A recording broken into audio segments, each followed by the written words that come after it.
무언가에 홀린다든지 표적이 되거나 하면 어떻게 되는지 얘기해줄게.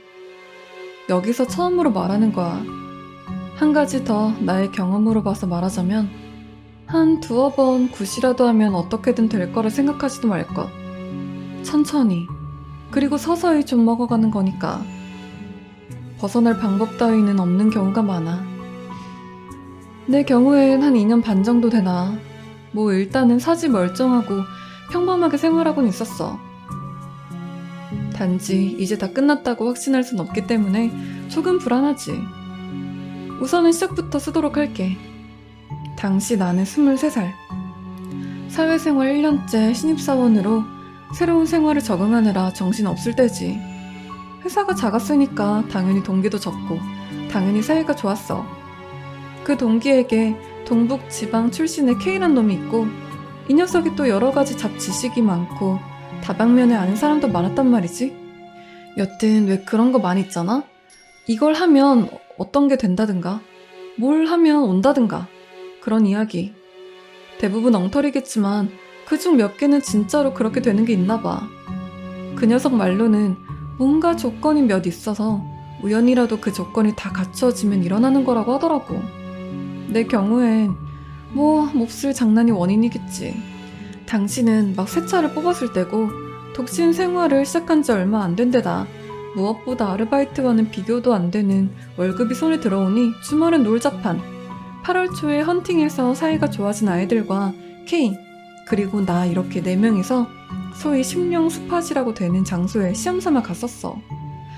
거긴 확실히 무서웠고 한기도 느껴지고 진짜 뭔가 일어날 것 같긴 했는데 그렇다고 딱히 뭔 일이 있었던 건 아니고 그냥 스릴을 만끽하고 돌아왔지 뭐. 3일 정도 지났을 때였어. 당시 회사는 상사가 퇴근할 때까지 신입은 퇴근할 수 없다 라는 암묵적인 룰 같은 게 있었고 매일 늦어졌어. 지쳐서 집에 와서는 정말 지금 생각해도 이해할 수 없는 건데 방의 입구에 있는 전신 거울 앞에서 해선 안 되는 것을 했어. 시험해봐야지 하는 생각은 아니었고 그냥 문득 생각났을 뿐이었는데 조금 자세히 설명할게. 당시 내 방은 역에서 걸어서 15분, 한 4평 정도? 거기에 방 하나, 현관에서 들어가면 좁은 복도가 있고 그 다음에는 4평짜리 방이 있어. 전신 거울은 방에 있고 그러니까 복도와 방의 경계선을 두고 있어. 내가 K한테 들었던 건 거울의 앞에서 어떤 걸 한 채로 오른쪽을 보면 무엇이 온다든가 하는 이야기였어. 자세히 말할 순 없지만 몸 자세가 조금 인사를 하고 있는 것 같은 모습이 되는 거야. 오면 좋겠네 하고 중얼거리며 인사하는 모습을 한 채 오른쪽을 향했을 때 바로 그때였어. 방의 한가운데 무언가가 있었어. 생긴 건 확실히 이상했지. 아마 160cm 정도였을 거야. 머리는 산발을 해서 허리까지 왔고 대나무발 같은 걸로 얼굴을 가리고 있었어. 뭔가 얼굴에 부적 같은 게 몇 장 붙어 있어서 안 보였지만 뭐라고 부르는 건지 기억이 안 나는데 왜 죽은 사람이 입는 그 하얀 옛날 옷 같은 거 있잖아. 그걸 입고 조금씩 좌우에 흔들리고 있더라고. 나는 뭐 얼어붙었지. 아무 소리도 나오지 않았고 꼼짝도 하지 않았지만 머릿속으론 무서운 속도로 회전하면서 눈앞에 벌어진 일을 이해하려고 애쓰고 있었어. 한번 상상해봐. 좁은 원룸에 조용한 방 한가운데 무언가가 있다고. 머릿속에선 왜 이렇게 된 건지 다 알면서도 대체 무슨 일이 벌어진 건지 알 수 없는 혼란이 소용돌이 치고 있었어. 뭐 어쨌든 정상은 아니잖아. 불이 켜져 있었긴 한데 오히려 그게 무서워서 갑자기 나온 그것이 보이니까 그것 주위만 푸르스름하게 보였어. 정말 시간이 멈추었다고 착각할 정도로 조용했어. 우선 내가 낸 결론은 방을 나온다는 거였어. 발 밑에 있는 가방을 왜 그랬는지 천천히 조심스레 손에 들었어. 그것한테서 눈을 떼어놓을 수가 없었어. 한눈을 팔면 위험하다고 생각했지. 뒷걸음질 치면서 복도의 반, 그러니까 보통으로 걸으면 3걸음 정도인데 꽤 시간이 걸렸지. 암튼 그걸 지난 근처에서 그것이 몸을 좌우로 저으는 움직임이 조금씩 커지기 시작하는 거야. 그와 동시에 무엇인가 신음소리 같은 걸 내기 시작했어. 그 뒤는 솔직히 별로 기억이 없어. 정신 차리고 나니 역 앞에 있는 편의점에 들어가 있더라고. 어쨌든 사람이 있는 편의점에 도착하니 안심이 되던데 그래도 머릿속은 변함없이 혼란 상태였어. 저건 대체 뭐야? 하고 뭔가 공포감인지 분노감인지 모르는 기분이 들면서 열쇠 잠그는 거 깜빡했네. 따위를 생각하는 별 이상한 데에서 냉정한 판단력을 지녔지. 결국 그날은 집으로 돌아갈 용기는 없어서 밤새 패밀리 레스토랑에서 아침을 기다렸어. 동이틀 무렵 집으로 돌아가 조심조심 문을 열어봤어. 됐다! 사라졌다. 일단 집에 들어가기 전에 집 앞에서 캔커피를 마시며 잠깐 쉬면서 생각했지. 원래 아무것도 없었던 게 아닐까. 진짜 그런 일이 일어날 리가 없잖아. 날도 밝아졌고 이젠 아무것도 없으니까 좀 여유로워졌던 거지.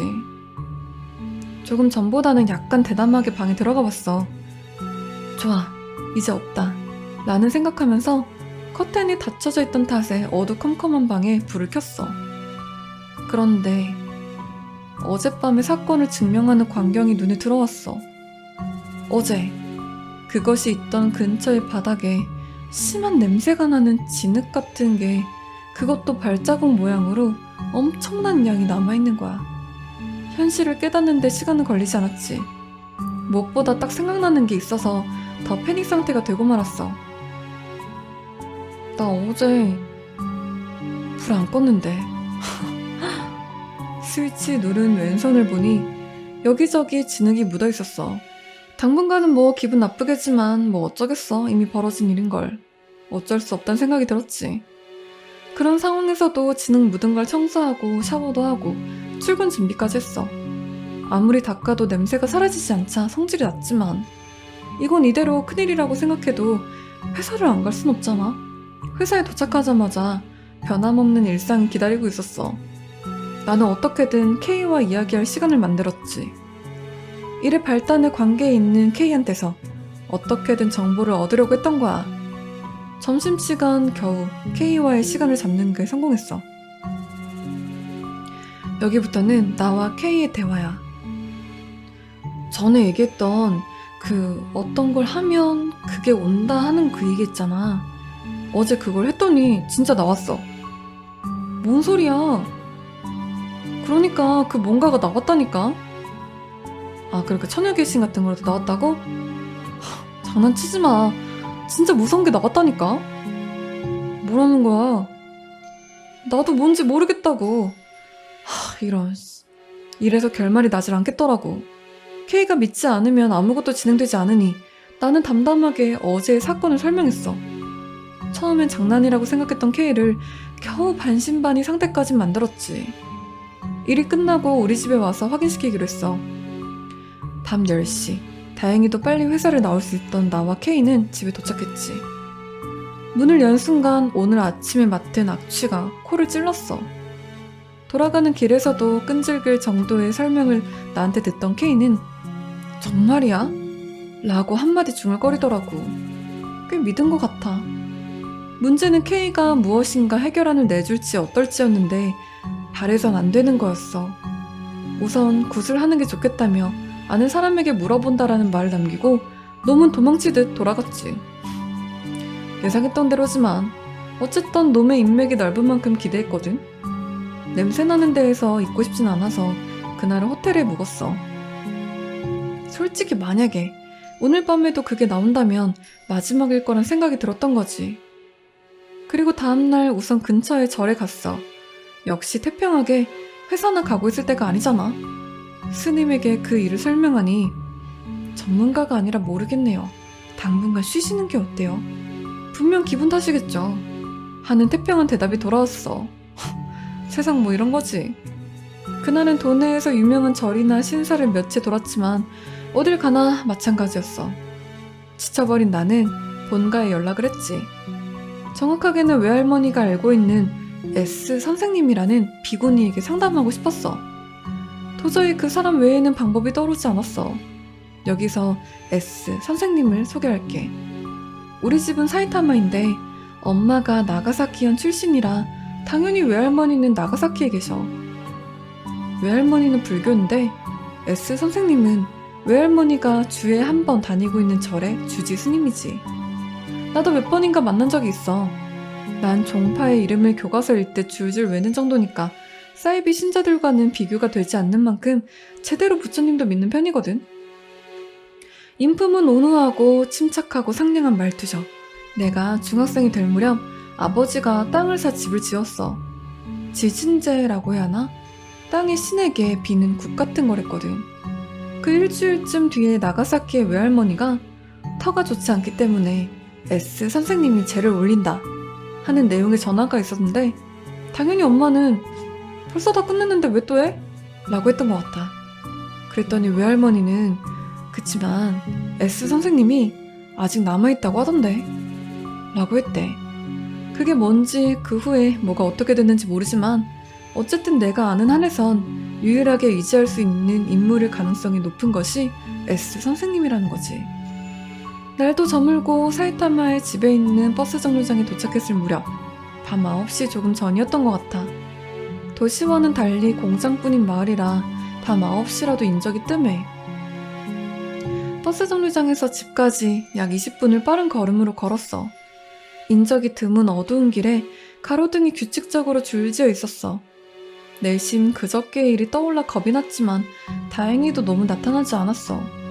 그런데 밤이 되어 선선해지고서야 나는 내 몸의 이변을 알아차렸어. 아무래도 목에 밑근처가 화끈거리는 거야. 표현하긴 힘들지만 비유하자면 목에 끈을 휘감아서 좌우로 마구 비비는 느낌? 목에 손을 대자 오한이 났어. 뜨거워. 목만 뜨거워. 게다가 얼얼하기 시작했어. 아무래도 발진 같은 게 있는 것 같았어. 걷지도 못하게 될까봐 집까지 전력으로 달려갔지. 숨을 헐떡이며 우리 집 현관을 열자 엄마가 막 전화를 끊고 있었어. 그리고 내 얼굴을 보자마자 이렇게 말했지. 이 녀석아, 외할머니한테 전화 왔어. 걱정된다고. S 선생님이 너한테 안 좋은 일이 생긴 것 같다며 그리로 오라고 했대. 너 무슨 일이야? 어머나, 근데 너 목은 왜 그래? 대답하기도 전에 현관의 거울부터 봤어. 대체 왜 이렇게 된 걸까? 목 둘레가 전부 줄에 감겨있는 것처럼 빨간 선 같은 게 있는 거야. 가까이서 보니 작은 물집이 빽빽하게 생겨 있었어.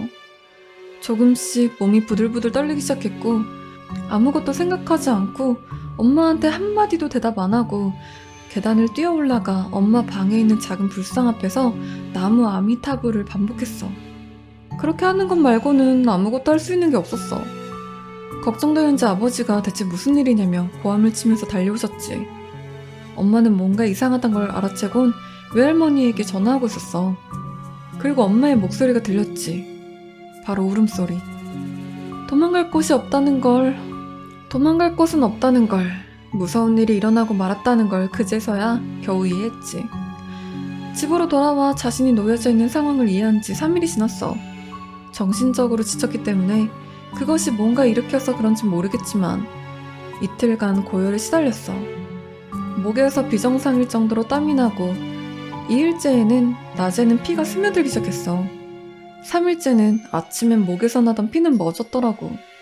뭐 살짝 피가 났다 해도 약간 베이는 정도였으니까. 열도 미열 정도로 내려서 조금 안정되었어. 단지 목둘레가 너무 가려운 거야. 쿡쿡 쓰라리고 가려웠어. 베개나 이불, 타올 등이 닿기라도 하면 너무 고통스러웠어. 피가 났었으니 딱지가 생겨 가려운 거라 생각하고 일부러 손을 대지 않으려고 노력했어. 이불을 뒤집어 쓰고 신경 쓰지 않으려 했었는데 저녁에 화장실에 갔을 때 아무래도 신경 쓰여서 거울을 봤거든. 거울은 정말 보기 싫었는데 아무래도 내게 일어나고 있는 일을 내 눈으로 확인하지 않으면 찝찝하잖아. 거울은 말도 안 되는 상황에 비치고 있었어. 목에 붉은기도 진해지고 물집도 커져 있더라고. 지금 생각날 때마다 소름이 끼칠 정도로 징그럽지만 자세히 설명할게. 원래 목둘레의 선은 굵기가 1cm 정도였는데 거기가 새빨갛게 돼서 내가 원래 피부가 흰 편이라 더 선명하게 도드라져 보이는데 꼭 붉은 끈으로 감겨져 있는 것 같았어. 아, 이건 3일 전의 이야기고 지금 눈앞에 거울에 비치는 그 부분에는 고름이 고여있어. 좀 더 자세하게 말하자면 붉은 선을 만들고 있던 물집에는 고름이 고여있고 마치 엄청 커다란 여드름처럼 잔뜩 있는 게 애벌레가 북적거리는 것 같았어. 그 대부분이 고름이 잔뜩 고여있고 너무 무섭고 징그러워서 그 자리에서 토를 하고 말았어. 물론 목을 씻고 엄마한테서 연고를 받아 바르고 울면서 이불 속에 누웠어.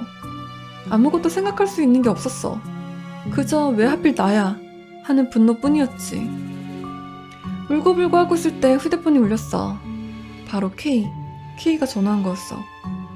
K가 전화를 한 건 밤 11시가 지났을 무렵이었는데, 기다리게 해서 미안. 친구한테 얘기했더니 연락해줘서 내일이면 갈 수 있대. 내일? 응, 내일이 일요일이잖아? 아, 어느새인가 놈을 보고 나서 5일이나 지난 건가. 회사는 완전히 잊고 있었네. 알겠어, 고마워. 우리 집까지 와주는 거야? 집까지 간대. 차로 가는 것 같으니까 주소를 문자로 보내놔. 넌 어떻게 할 거야? 너도 왔으면 하는데. 갈게. 돈은 다음에 내도 되는 거지? 아마 괜찮지 않을까? 알았어. 근처까지 오면 내일 전화해. 뭐 순서가 엉망이긴 하지만 난 어렸으니까 방법이 없잖아. 그리고 그날 밤 꿈을 꾸었어. 자고 있는 내 옆에 흰 옛날 옷을 입은 여자가 정자로 앉아있었어. 내가 눈치채자 정중히 절을 하고 방에서 나갔어. 나가기 전에 한 번 더 조용히 고개를 숙였지. 이 꿈이 그것과 관계하고 있는지 모르겠지만 다음날 오후에 K한테 연락이 왔어. 전화 받고 마중을 나갔지. K와 그 친구, 그리고 30대 후반 정도의 남자가 왔더라고. 평범한 사람 같진 않았어. 약간 시정잡배 같은 느낌이었고 무슨 일을 하고 있는지 알 턱이 없었어. 내가 제대로 설명하지 않으니까 부모님은 위아해하셨지. 우선 분명히 가명이겠지만 남자는 자기 자신을 하야시라고 했어.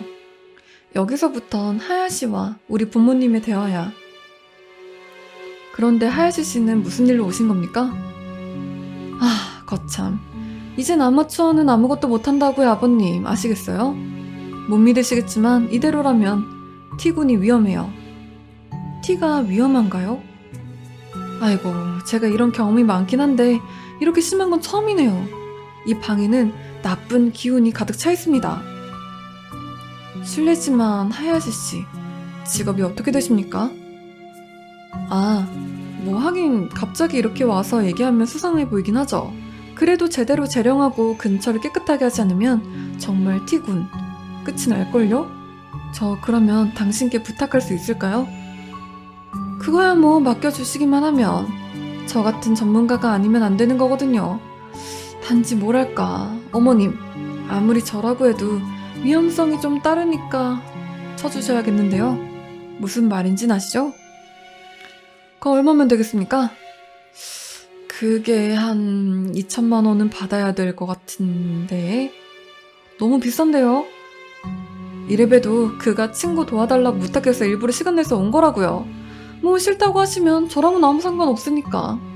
그래도 겨우 2천만 원으로 이 T군을 구한다고 하면 싼 거라고 생각합니다만. 게다가 절에 가도 상대도 안 해줬죠? 아는 사람조차 몇 안 된다고요. 아니면 다른 사람 찾아보시던가요. 나는 조용히 듣고만 있었어. 2천만 원이라고 했을 때 K를 보았지만 K도 이건 아니라는 듯 표정이 좋지 않더라고. 결국 아버지나 엄마도 모르는 분야에 그 이상의 의견을 말할 수 있을 리가 없고 마지못해 맡기게 되었지. 하야시는 서둘러 오늘 밤에 재령을 한다 하더라고. 준비를 위해 한번 나가더니 저녁으로 돌아와서 초를 켜고 부적 같은 종이를 방 안에 붙이더니 무릎 앞에는 수정구슬을 두고 염주를 들며 술 같은 걸 자리 따랐어. 뭔가 그럴싸해 보이더라고. 자, 이제 T군에 퇴마 이식을 할 거니까 앞으로는 이제 괜찮을 거야. 아버님, 어머님, 죄송합니다만 일단 집에서 좀 나가주세요. 혹시 영혼이 그쪽으로 갈 수도 있으니까요. 부모님은 본의 아니게 밖에서 차로 대기하게 되었어. 날도 저물고 근처가 어두워졌을 무렵 이식은 시작됐어. 하야시는 주문 같은 걸 외면서 일정한 타이밍에 술잔에 손가락을 담가 나에게 그 물방울을 날렸어. 나는 반신반의한 채 이불에 누워 눈을 감고 있었어. 하야시가 그렇게 하라고 했거든. 이식이 시작되고 나서 상당한 시간이 흘렀어. 주문을 외는 소리가 점점 끝나가기 시작한 것 같다. 눈을 감고 있으니까 내가 아는 거라곤 기분 나쁜 분위기와 조금씩 이상해져가는 주문분. 처음엔 잘 몰랐는데 목이 너무 아픈 거야. 가려운 정도가 아니라 분명하게 아픔이 느껴지더라고. 눈을 뜨지 않고 아픔을 참으려고 이를 악물고 있으니까 주문이 멈추었어. 그런데 아무래도 이상했어. 잘 모르지만 끝나는 방법이 이상했고 끝났는데도 아무 말도 안 하는 거야. 무엇보다 목의 아픔은 전혀 낫지 않고 오히려 더 심해졌지. 한기도 느껴지고 무엇인가가 이불 위에 걸터 앉아 있는 것 같았어. 눈을 뜨면 안 돼. 그것만큼은 절대 해서 안 돼. 알고는 있었지만 눈을 뜨곤 말았어. 눈을 뜨자 무서운 광경이 펼쳐져 있었지. 하야시는 누워있는데 오른팔 쪽에 앉아 의식을 하고 있었거든? 눈을 뜨니까 나와 하야시 사이에 그것이 하야시를 마주보고 정주하고 있는 거야. 무릎 위에 손을 얹은 채 상반신만을 늘어뜨려 하야시의 얼굴을 들여다보고 있었어. 하야시의 얼굴과 그것의 얼굴 사이에는 주먹 하나 들어갈 정도의 틈새밖에 없었어. 신기할 정도로 얼굴을 삐딱하게 하고 올빼미처럼 조금씩 얼굴을 움직이면서 알아들을 수 없지만 소근소근 중얼거리며 하야시의 얼굴을 들여다보고 있었어. 지금 생각해보면 하야시에게 무엇인가 속삭이고 있는 건지도 모르지. 하야시는 고개를 숙이고 시선은 아래로 떨어뜨린 채 전혀 깜빡이지도 않고는 입을 헤 하고 벌어져서 침을 늘어뜨리고 있었어. 조금 얼굴에 힘이 빠져 있는 것 같긴 했는데 살짝 고개를 끄덕이고 있었어. 나는 눈도 깜빡이지 않고 쳐다보고 있었는데 갑자기 그것이 목의 움직임을 멈추더니 내 쪽으로 얼굴을 휙 돌리는 거야. 나는 당황해서 눈을 꼭 감고 이불을 덮고 오로지 나무아미타불을 외치고 있었지. 내게 얼굴을 가까이 하고 그것이 올빼미처럼 얼굴을 움직이고 있는 광경이 떠올랐어. 그리고 무서웠어. 덜컹덜컹 소리가 들리더니 계단을 뛰어내리는 소리가 들렸어. 헉! 하야시가 도망가나 봐. 나는 무서워서, 너무 무서워서 그저 이불 속에 숨어 있었어. 부모님이 오셔서 불을 켜고 이불을 걷었을 때 몸을 동그랗게 말고 굳어져 있던 내가 아파 보였대. 하야시는 부모님을 쳐다보지도 않고 차에 올랐다 기다리고 있던 K 그리고 K의 친구와 함께 어딘가로 사라졌더라고. 참, 나중에 K한테 들은 이야기로는 빨리 출발해 라는 얘기밖에 안 했대.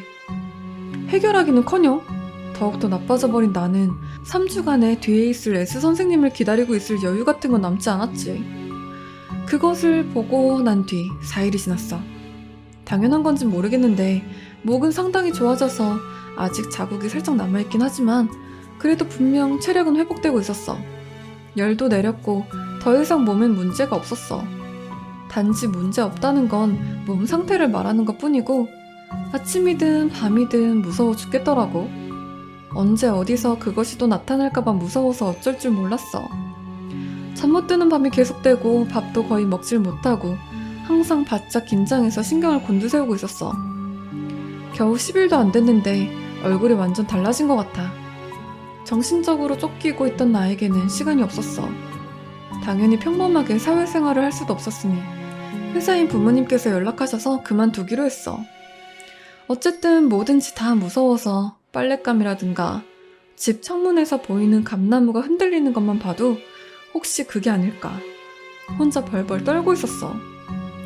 S 선생님이 오기까지는 이제 2주 남짓 남았는데 나에게는 너무 길기만 했어. 이런 날 보고 있기 너무 힘들어진 부모님은 무서워하는 나를 억지로 차에 밀어넣고 어디론가 향했어. 아버지가 몇 번이나 걱정하지 마, 괜찮다 라고 하셨지. 차의 뒷좌석에서 어머니는 내 어깨를 안고 머리를 쓰다듬어줬어. 당시에 나에겐 시간 감각도 없고 차로 이동하면서 밤을 맞이했지. 20살도 지난 부끄러운 이야기지만 엄마가 함께 있어서 안심이 됐는지 오랜만에 깊은 잠에 빠질 수 있었던 것 같아. 깨어나니 벌써 해가 중천에 떠있고 오랜만에 잘 자서 개운해졌어. 거짓말 안 하고 하루하고도 반나절을 잠을 잤대. 아마 그렇게 오래 자는 건 내 생에 2번 다신 없겠지. 밖을 보니 차는 낯선 경치 속을 달리고 있었어. 조금씩 본 기억이 있는 경치가 눈에 들어오기 시작했지. 도로의 중앙에 전철이 달리고 있는 걸 보니 차는 나가사키에 도착해 있었던 거야. 이걸 알고 나도 엄청나게 놀랐어.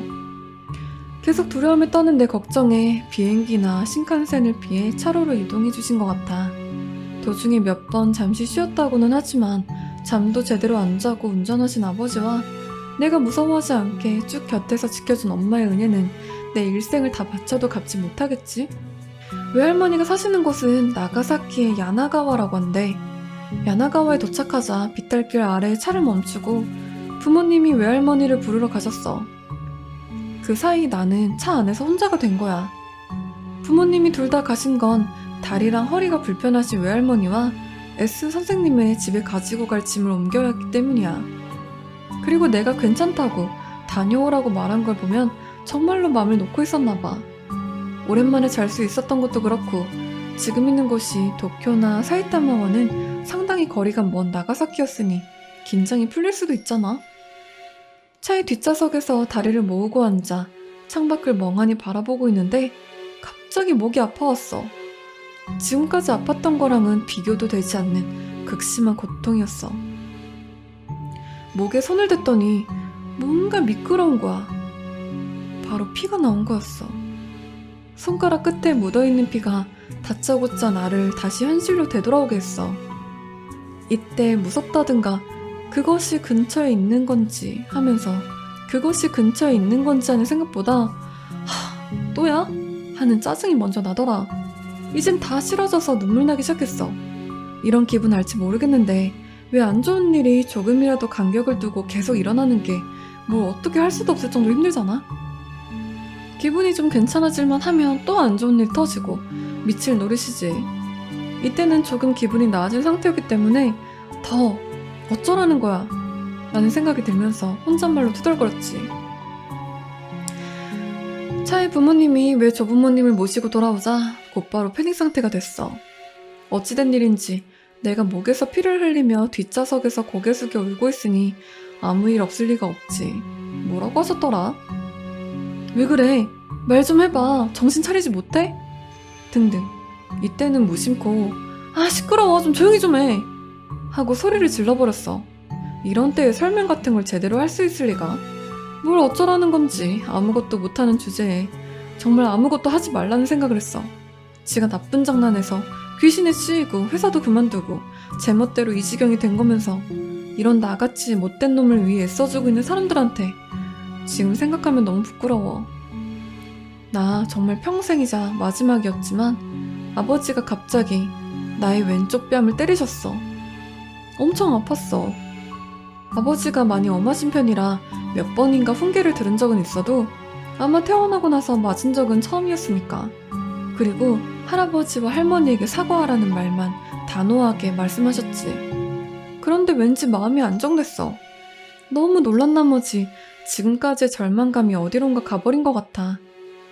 냉정함을 되찾고 모두에게 사과하고 나자 갑자기 마음의 각오가 된 듯한 느낌이었어. 달리기 시작한 차 안에서 격려해주는 조부모님의 말에 감격해서 또 울었어. 생각해보니 내가 마음이 약해졌구나. S 선생님의 집에 도착하니 몸도 마음도 가벼워진 기분이 들었어. 뭔가 있어서 그런 건 아니고 그냥 왠지 안심이 되더라고. 문을 빠져나간 뒤 돌계단이 깔린 좁은 길을 지나자 중년은 지난 듯한 나이 많은 남자가 맞아줬어. 그러고 보니 S 선생님 집에는 언제나 손님이 있던 것 같아. 아마도 외할머니처럼 다니고 있는 사람이 많겠지. 안쪽에는 길을 따라 뒤쪽의 현관으로 들어가니 5평 남짓한 방이 있었어. 선생님은 내 기억 속 그대로 불상의 앞에 깔린 방석 위에 정자하고 있었고 천천히 뒤돌아보셨어. 조부모님이 말씀하셨지. 이제 안심하거라. 선생님이 잘 봐주실 테니까. 오래간만이네요. 벌써 이렇게 멋지게 크다니. 세월이 참 빠르네. 선생님, 저희 괜찮겠죠? 괜찮다니까 글쎄. 뭐 벌써 그런 걸 물어보고 그래. 이제 막 온참인데. 선생님이라고 뭘 알겠어. 당신은 좀 조용히 해봐요. 너무 걱정돼서 못 참겠다고요. 왜일까? 그저 선생님 앞에 왔을 뿐인데 그때까지 혼란 상태였던 조부모님이 갑자기 심각해져 대화를 나누셨어. 그것은 부모님에게도 나에게도 느껴지고 깊게 숨을 내쉬니까 몸속에서 나쁜 것들이 다 빠져나가는 것 같지 뭐야. 부모님은 벌써 체력적으로 정신적으로도 한계에 가까웠던 것 같아서 피곤하지? 이제부터 선생님이 잘 해주실 거니까 건너가서 쉬거라 라고 말씀하시고 할아버지께서는 옆방으로 보내셨어. 자, 그럼 이쪽으로 와. 선생님이 불러서 마주본 상태로 앉았어.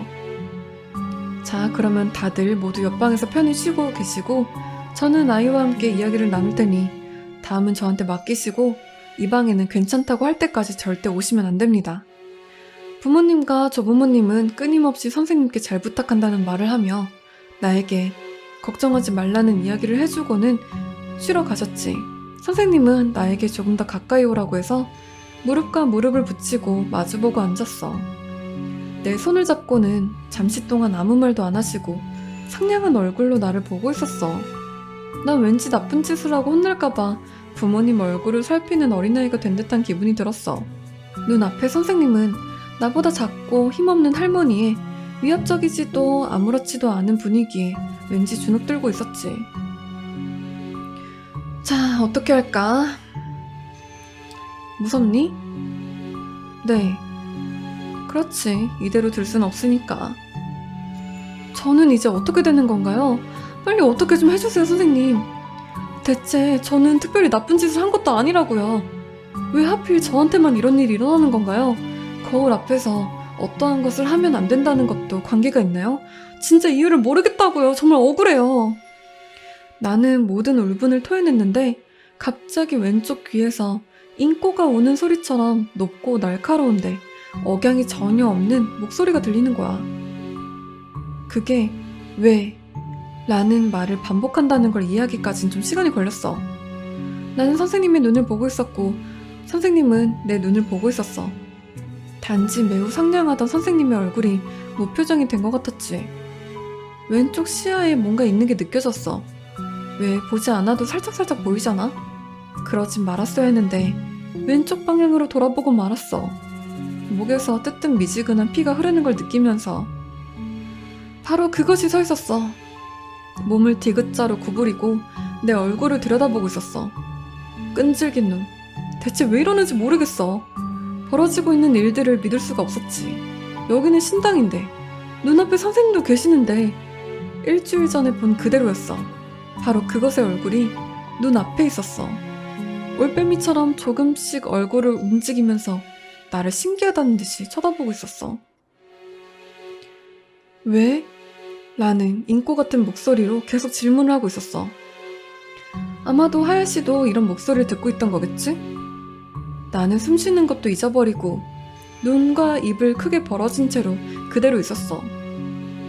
아니, 숨도 제대로 안 쉬어졌다는 게 맞을 거야.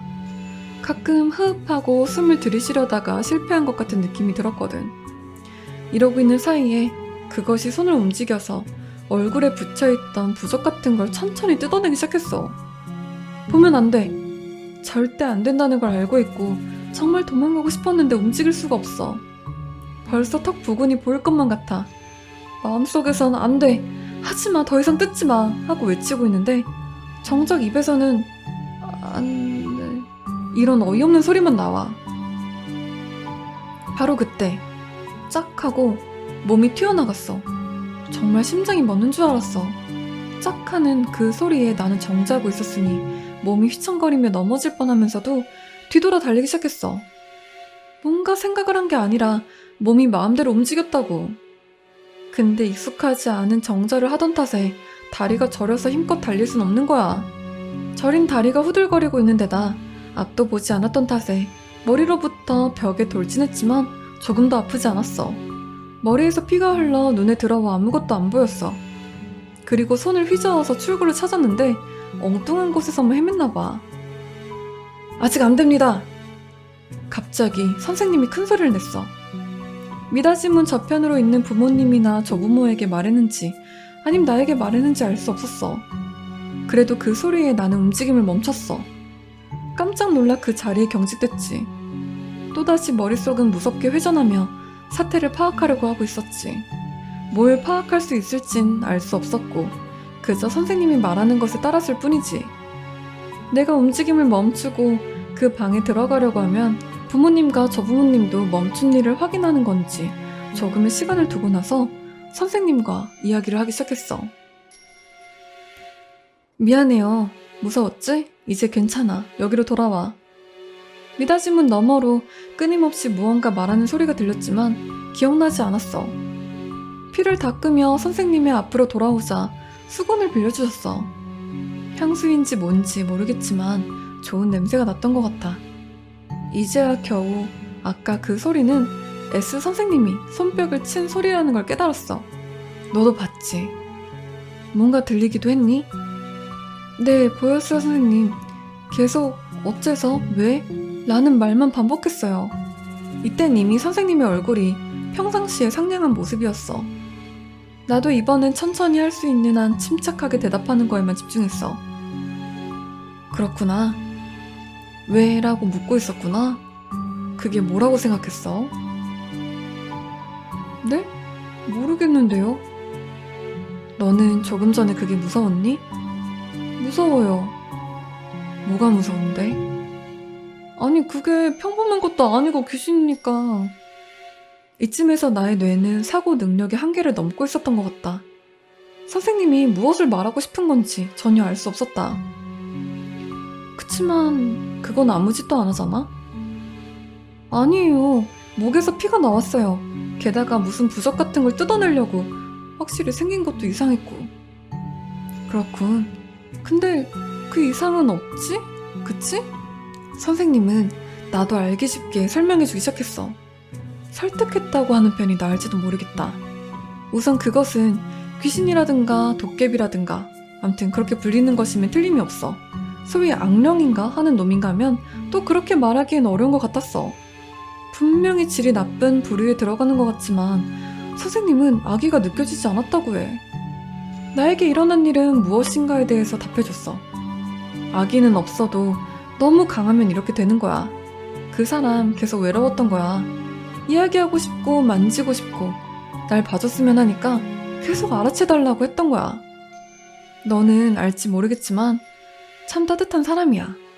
많은 사람들이 좋게 봐주니까 분명 그것도 아 얘가 좀 착해 보이니까 라고 생각했나 봐. 그러니까 자신의 존재를 눈치채준 일에 기뻐서 널 그렇게 괴롭혔던 거지. 그런데 너는 그 사람에 비교하면 너무 약하구나. 그러니까 근처에 있는 것만으로도 무서워서 몸이 반응해버리는 거야. 선생님은 마치 아이에게 이야기하듯이 천천히 어려운 말을 사용하지 않고 이야기해주었어. 난 어떻게 해야 좋을지 몰랐어.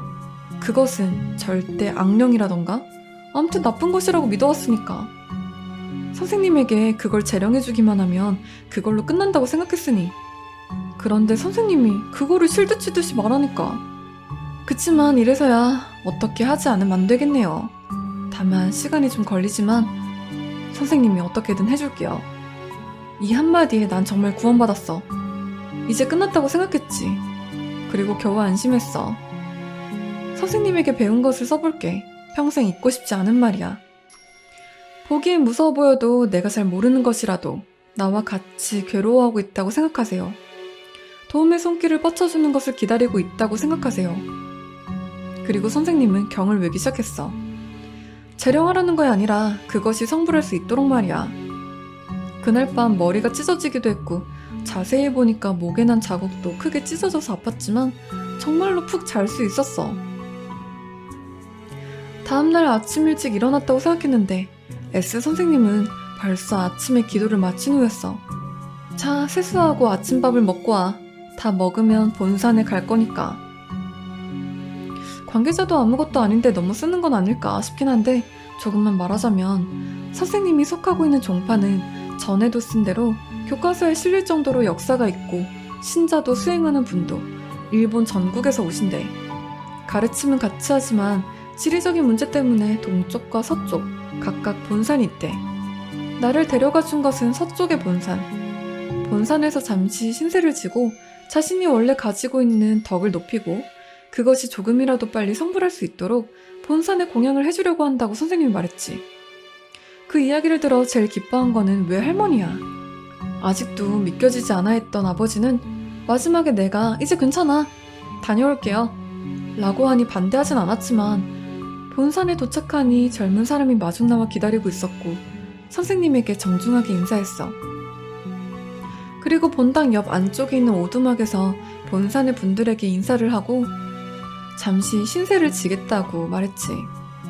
나는 뭐 손님 대접을 받긴 했지만 다른 사람들과 마찬가지로 같은 생활을 했어. 아마 선생님이 그렇게 하라고 지시한 거겠지? 그 안에서 내가 정말로 행운이었구나 하고 실감했어. 벌써 40년간 계속 뱀의 원령에게 괴롭힘을 당하고 있던 여성이나 가족 친족까지 화를 당해 몰락해버렸고 위지할 곳이 없어 혼자 가게를 이어온 훌륭한 무사 집안의 후예라든지 나 같은 것보다 더 괴로움에 시달린 사람들이 이렇게나 많을 줄 몰랐으니까.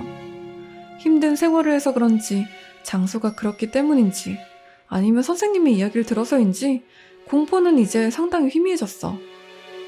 그리고 본산에 맡겨져 한 달쯤 지났을 때 선생님이 찾아오셨지. 꽤 좋아진 것 같네. 선생님 덕분입니다. 혹시 그때 이후로 또 보이거나 했니? 아니요, 그 뒤론 한 번도.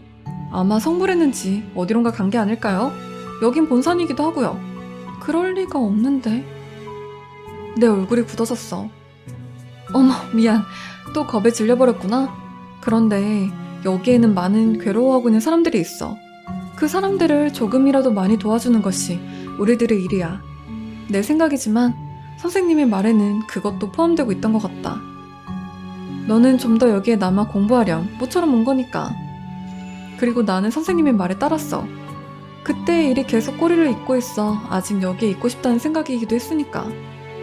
거기서의 하루는 순식간이지만 뭐랄까 시간이 느긋하게 흐르는 것 같은 느낌이 좋았어. 계속 시간이 흘러 결국 3개월째 눌러앉아 버렸지. 그 사이에 선생님은 여기에 얼굴을 내밀지 않았어. 아무래도 선생님의 말이 없으니까 좀 불안하네. 그렇지만 뭐니 해도 3개월이나 그렇게까지 내가 있었던 떠들썩한 세계로부터 격리되어 보니 뭔가 허전한 기분이 들었어. 실로 3개월 만에야 선생님이 와서 겨우 본산의 생활을 끝낼 수 있었지. 옷차림을 가지런히 하고 먼저 신세를 졌던 여러분들께 한 명씩 인사를 한 뒤에 선생님과 막 돌아가려고 할 때였어. 근데 분명히 옆에 있던 선생님이 없는 거야. 하고 뒤돌아보니 조금 뒤에 계셨는데 내가 걸음이 너무 빨랐나? 생각하며 선생님 쪽으로 갔더니 상냥한 얼굴로 돌아가지 말고 여기 있는 건 어때? 라고 물으시는 거야. 솔직히 선생님에게는 좀 인정받는 것 같아서 기뻤어. 아니요, 저는 여기 사람들처럼 못해요. 다들 정말 대단해요. 저는 흉내낼 수조차 없는걸요? 라고 겸손하게 대답하자 그게 아니라 돌아가면 안 될 것 같아서 그래. 네? 그게 아직 남아있단 말이야. 나는 또 얼굴이 굳어졌어.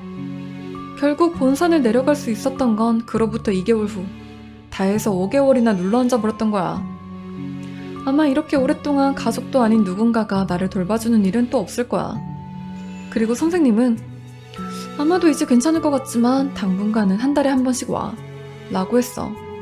그게 사라졌는지 그렇지 않으면 숨어있는 건진 정확히 모르기 때문이라고 했지.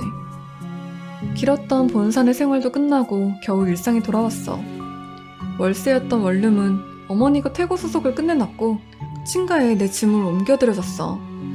원룸 방을 열었을 때 뭔가 그슬린 것 같은 냄새가 나고 방의 한가운데 근처의 바닥에 작은 벌레들이 모여 있었다나 봐.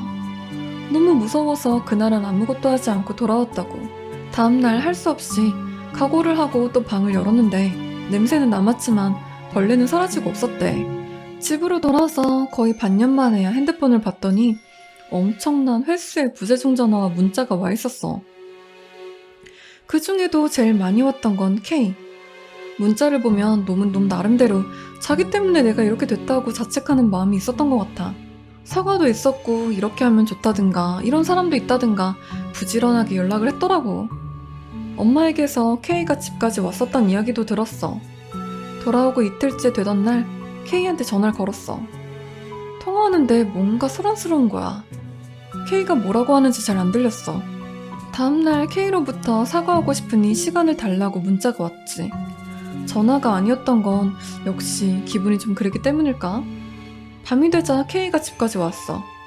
일부러 먼 곳까지 올 정도니 충분히 후회와 반성을 했겠지? 현관을 열어 K를 보자마자 먼저 2대를 때렸어. 한 대는 놈을 자책하는 마음을 완화시켜주기 위해. 말로 용서받는 것보다야 차라리 맞는 게 시원하잖아? 뭐 그 2대째는 내 개인적인 분노긴 하지만 K에게 그동안의 일을 자세하게 이야기했어. 그날 밤은 둘이서 흥분하거나 무서워하거나 하면서 지금 생각하면 당연한 일상이지만 K에게서 그날 밤 이후의 이야기를 들었는데 그날 밤 도망가면서 하야시는 분명히 이상했었대. 하야시의 차 안에서 친구와 기다리고 있던 K는 먼저 뭔가 안 좋은 일이 벌어졌다는 걸 알아챘대. 그렇지만 뒷좌석에 뛰어든 하야시가 너무 초조해하니까 할 수 없이 차를 출발시킬 수밖에 없었다는 거야. 반항이라고 했다간 어떻게 될지 몰랐다고. K가 상황을 말해줬어. 차가 우리 집에서 멀어져 고속도로 입구 가까이에서 신호가 잡혔을 때 도망간 것 같아. 그 녀석 도중부터 갑자기 웃지를 않나 떨지를 않나. 나는 아니야 라든가 그런 일 하지 않았습니다 라면서 중얼거리는 게 무서웠어. 그것이 무엇인가 속삭이고 있는 모습이 다시 떠올라 머릿속에 영상을 지우느라 고생했어. 우리 집에 돌아오지 않았던 것은 단순하게 너무 무서웠기 때문이래. 내가 겁쟁이라서 미안해 라고 사과해서 용서하기로 했지. 내가 K였어도 그렇게 했을 것 같아. 그 후에 하야시가 어떻게 되었는진 아무도 몰라. 역시 이번 건으로 K가 화가 나서 하야시를 소개한 친구한테 캐물어봤나 봐. 결국 하야시는 사기꾼조차도 못 될 아주 형편없는 녀석이었대. 그 녀석이 꼬드겨서 가벼운 기분으로 소개했다고. K가 말하길 뭐 어차피 만신창이로 만들어놨으니까 용서해. 그렇지만 이런 상황을 부른 건 자신이 한 말 때문이었으니까 이번에는 가질 수 있는 인맥을 총동원해봤지만 이런 일에 깊이 관여하거나 아는 게 있는 놈이 주위에 있을 리도 없었고 뭐 어떻게 해봐라 라는 정도의 정보밖에 없었대. 그러니까 뭔가 조건이 몇인가 있고 우연이라도 갖추어져 버리면 일어나는 게 아닐까 라고밖에 알 수 없었어. 그 후에 나는 S 선생님의 명령대로 매달 한 번 선생님을 방문했어. 처음 1년은 매달, 다음 1년은 3개월에 한 번. K는 미안함 때문인지 아무 일이 없어도 집에 오는 게 많아졌고 선생님에게 가기 전과 돌아왔을 때에는 반드시 연락을 왔어. 그것을 보고 나서 2년이 지났을 무렵 선생님으로부터 이젠 걱정할 필요가 없는 것 같구나. 가끔 얼굴이나 좀 보여줄래? 라는 말을 들을 수 있었어. 정말로 끝났는지 나는 몰라. 선생님은 그 후로 3개월 후 돌아가셨거든. 선생님의 장례식으로부터 2개월이 지났어. 슬픔과 소중한 사람을 잃은 상실감도 희미해져 곧 일상으로 돌아오고 있었어. 분주한 매일 속에서 문득 그 무렵을 생각해낼 때가 있어. 너무 일상으로부터 동떨어져 있고 정말로 일어난 일이었는가? 기억도 가물해졌지. 이런 이야기를 누군가에게 하는 것도 없고 또 할 필요도 없고 단지 매일을 열심히 살아갈 뿐. 할머니로부터 한 통의 편지가 온 거는 그런 지극히 당연한 일상 중 하나였어. 봉투를 자르자 할머니로부터 편지와 또 다른 편지가 하나 더 왔어. 할머니의 편지에는 이런 게 끝에 써 있었지. 선생님으로부터 건네받고 있던 편지란다. 49일째도 끝났으니 선생님과의 약속대로 너에게 건네준다. 선생님의 편지. 이제 와서는 거기에 쓰여져 있는 말의 진위를 확인할 수 없고 그대로 쓰는 건 좀 꺼림칙해서 살짝 요약할게. 오랜만이구나. 그때로부터 상당한 시간이 흘렀지. 이젠 괜찮니? 무서워하고 있지만 않음 좋으련만. 오늘은 너에게 사과하고 싶어서 편지를 쓴다. 그렇지만 나쁜 뜻은 없었어. 그때는 정말 어쩔 수가 없었어요. 정말 미안해요. 그날 네가 내게 왔을 때 선생님은 사실 굉장히 무서웠어. 왜냐면 너에게 붙어있던 거는 미안하지만 선생님도 어떻게 할 수 있는 게 아니었거든. 그렇지만 너도 무서워하고 있었잖아. 그러니까 선생님이 무서워하면 안 된다고 그렇게 생각했어. 사실을 말하자면 아무리 애써본들 절대 물리칠 수 없었는데 그때는 운이 좋았어. 그리고 본산에서의 생활은 어땠니? 조금이라도 기분이 괜찮아졌어?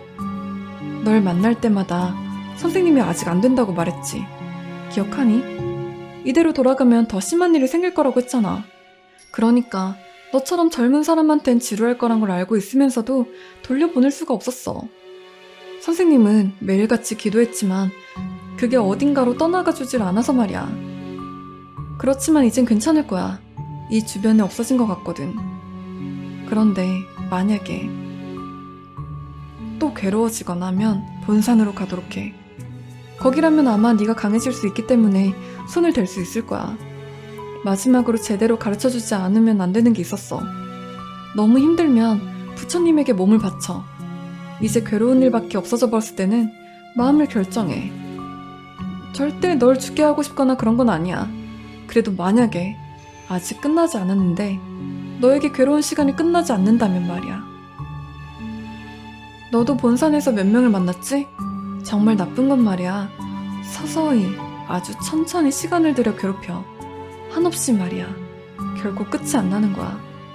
괴로워하고 있는 모습을 보면서 즐기고 싶은 거겠지, 그것들은. 정말 분하지만 선생님도 어쩔 도리가 없어. 눈앞에서 괴로워하고 있어도 아무것도 해줄 수가 없을 때가 있단다. 그 사람들도 도와주고 싶지만 어떻게 할 수 없는 일들이 많아서. 선생님은 정말 너만큼은 돕고 싶어서 온갖 방법을 다 썼지만 정말 자신이 없는 거야. 아무 기운도 느껴지지 않으니 없어졌다고 생각하지만 아직 안심하면 안 돼. 안심하고 해이해지는 걸 기다리고 있을지 모르니까. 알겠지? 결코 안심하면 안 된다. 언제나 조심하고 이상한 장소에는 가까이 가지 말고 쓸데없는 짓도 하면 안 돼. 선생님을 믿어. 거짓말만 해서 미안하다. 믿으라고 하는 게 우습다는 건 알아. 하지만 끝까지 부처님께 빌고 있었다는 건 믿어줘. 네가 건강하게 매일매일 잘 지낼 수 있도록 언제나 기도하고 있을게. 선생님으로부터. 읽으면서 편지를 쥔 손이 부들부들 떨렸어. 기분 나쁜 땀도 나고 심장 고동이 빨라지기만 했어. 도대체 어떻게 하면 돼? 아직 끝난 게 아니야? 갑자기 그게 어딘가에서 보고 있는 것 같았어. 이젠 피할 수 없는 걸까? 혹시 숨어있을 뿐이라면 언제라도 눈앞에 나타날 수 있는 거네? 한번 의심하기 시작하니 이젠 모든 게 의심스러워. 선생님은 혹시 그것에 괴롭힘을 당한 게 아닐까? 그러니까 이런 편지를 남겨준 거 아니야? 결국 아무것도 변한 게 없는 거 아니야? 그리고 하야시는 마침 그게 따라다니고 있어서 그런 게 아닐까? 대체 그것이 무엇을 속삭였던 걸까? 선생님은 내가 걱정하지 않게 거짓말을 해줬지만 거짓말을 하지 않으면 안 될 만큼의 일이었던 건지. 결국 그것을 알고 있으니 선생님은 끝까지 걱정하고 있었던 게 아닐까. 의심하면 의심할수록 혼란스러워졌어. 어떻게 해야 할지 전혀 모르겠어. 그리고 여기까지가 내가 아는 전부야. 2년 반에 걸쳐 지금도 끝났는지 확실하지 않은 이야기의 전부. 결국 이유도 모르고 때마침 해결할 수 있거나 무언가를 알고 있는 사람이 바로 옆에 있다거나 하는 일은 없었어. 어딘가에서 얻었는지 확실하지 않은 얕은 지식이 부른 일인 건가? 혹시 그것이 뭔가 인과관계가 있는 건 아닐까? 난 전혀 이해할 수 없었고 우연이라고밖에 말 못하겠어. 그렇지만 우연일 뿐이라기엔 너무너무 괴로워. 과연 이렇게까지 괴로워해야 될 만큼 내가 죄를 지었나? 그렇다면 대체 왜? 너무 불공평하잖아. 내가 말할 수 있는 건 이것뿐이야. 무언가에 홀리거나 표적이 되거나 항상 따라다니면 진짜로 꾸밈없이 다시 한번 말할게. 끝까지 누군가가 끝났다 해도 안심하면 안 돼. 그리고 마지막으로 미안하지만 사과하지 않으면 안 되는 게 있어. 이 이야기에는 작은 거짓말이 몇 개 있어.